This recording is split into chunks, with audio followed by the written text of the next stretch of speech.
안녕하세요. 살아있는 책 산책입니다. 오늘 산책길의 책은 신동욱 저자의 그래서 역사가 필요해입니다.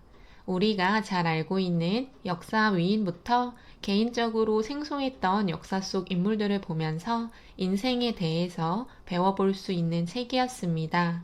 목차를 보면서 생각보다 잘 모르는 인물들이 있어서 부끄럽기도 했지만 그러면서 또 배우는 것이 독서의 묘미라고 생각이 들었습니다.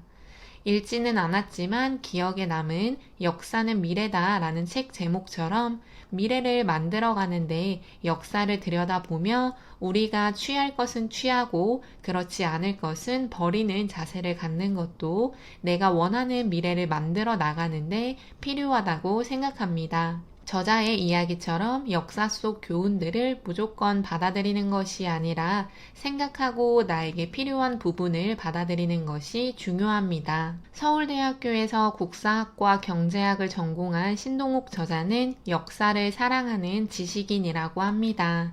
이 책은 아들에게 도움이 되길 바라는 마음에서 구상되었다고 하며 더 나아가 모든 사람들에게 역사가 도움이 되었으면 하는 바람을 담았다고 합니다. 총 5장 25가지의 이야기들로 구성되어 있는데요. 이야기를 풀어가는 과정에서 지금도 우리에게 필요한 인생 교훈을 전달하고 있으며 개인적으로 정리해 봤을 때 사람에 대한 존중, 공동체 의식, 성공과 목표를 향한 과정, 비교하지 않는 삶, 자신의 삶을 걸어가는 법 등을 저자는 이야기하는 것 같습니다.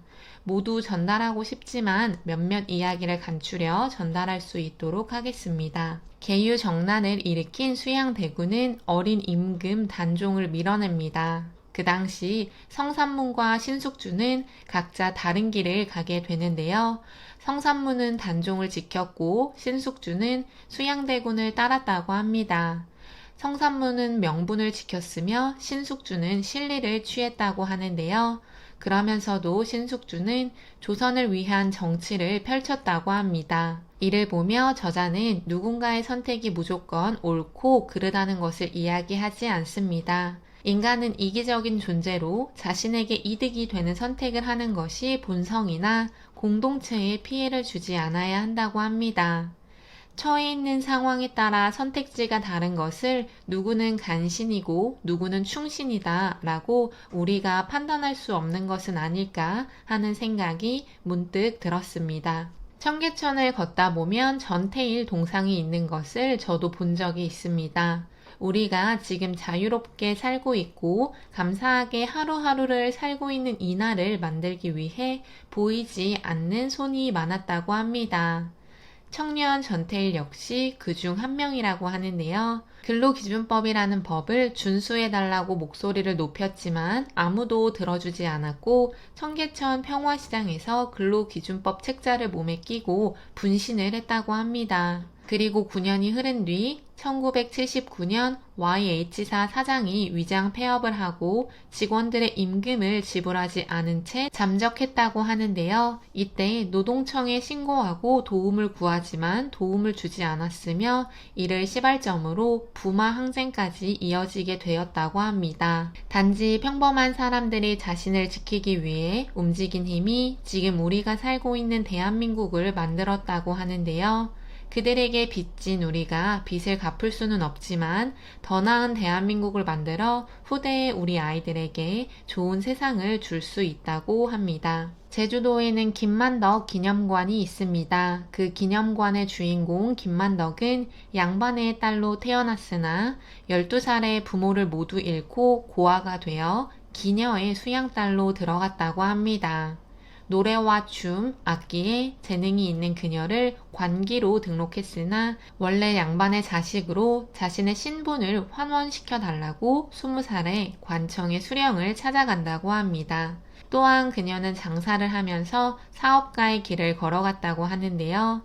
자신의 처지에 좌절하지 않고 주저하지 않고 스스로의 삶을 만들어 나가는 모습을 조선시대에도 보여줬다고 합니다. 특히 김만덕은 임을 대기근에 제주도민 인구의 3분의 1이 굶어 죽는 참사를 보게 되었고 정조가 구휼미를 보냈지만 배가 침몰하게 되어 그녀는 평생 모은 재산으로 쌀을 사서 백성들에게 나눠 주었다고 합니다.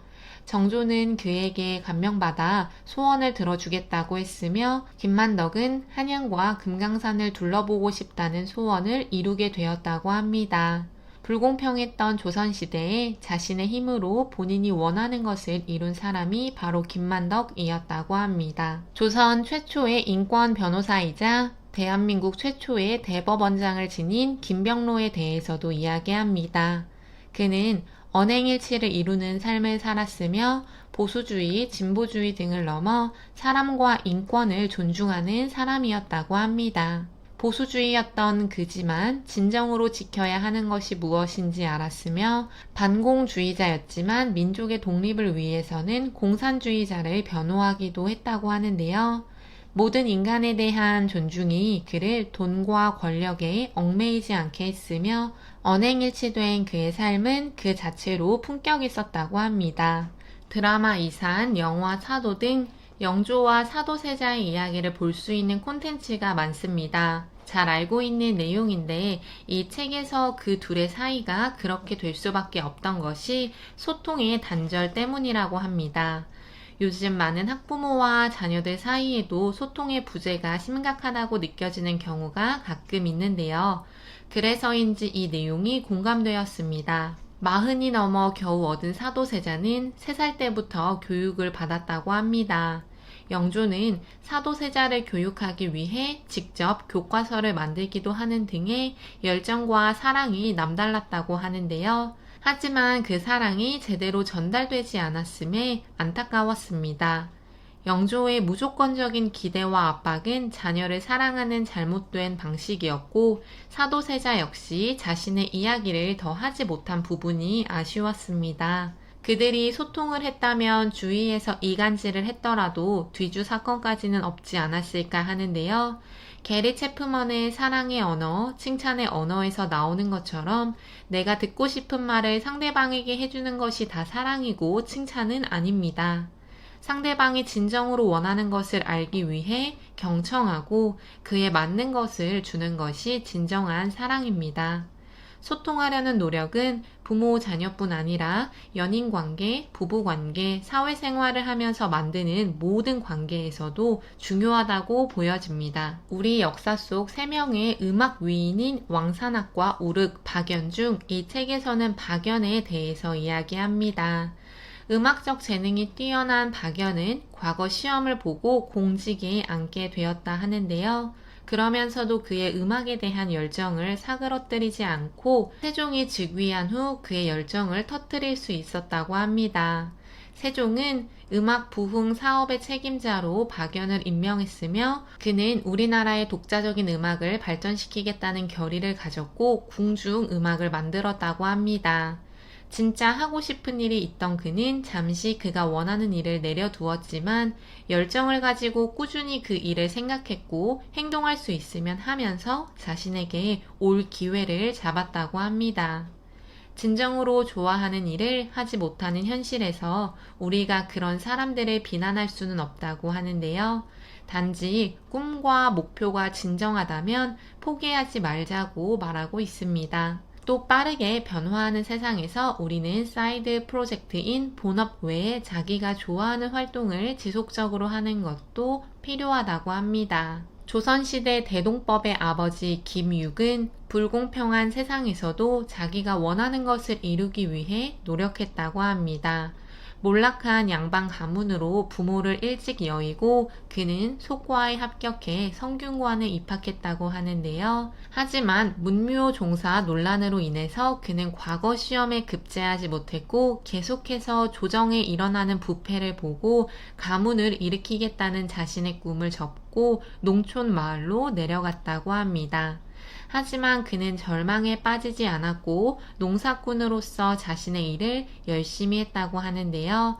그리고 인조시대 김육은 다시 조정으로 들어가게 되어 대동법을 확대 시행함으로써 백성들을 위한 업적을 남겼다고 합니다. 원래 세상은 불공평하다는 것을 인정하는 것, 그리고 그 불공정하고 불공평한 세상 속에서도 자기가 하고 싶은 일을 찾고 스스로 목표를 달성하기 위해 노력하는 것이 어쩌면 진정으로 내 삶을 살아가는 방법이지 않을까 싶습니다. 가장 완벽한 영어를 구상했던 조선인 윤치호는 대통령을 국민들이 뽑고 지금까지 경험해보지 못한 서구 문명을 보여준 미국에 동경심을 가져 미국을 짝사랑했지만 기독교 문화를 가진 그들 역시 황인종을 차별한다는 것을 보고 좌절했다고 합니다. 그리고 그는 조선이 자립적으로 독립할 수 없다고 생각했고 태평양 전쟁을 백인종에 대한 황인종의 진정한 인종 전쟁으로 규정함으로써 친일파의 행보를 이어갔다고 하는데요. 우리나라 국민들의 의식 수준이 일본과 미국과 같지 못했다고 해서 우리가 자립할 수 없다는 생각은 진정한 우리나라의 모습을 찾지 못하게 하는 것은 아니었을까 합니다. 누군가를 롤모델로 삼고 그들이 앞서간 길을 참고하는 것이 내 성장 과정에 도움이 될 수는 있지만 그것이 무조건 다 맞다고 볼 수 없고 무조건 따라야 한다고 볼 수 없습니다.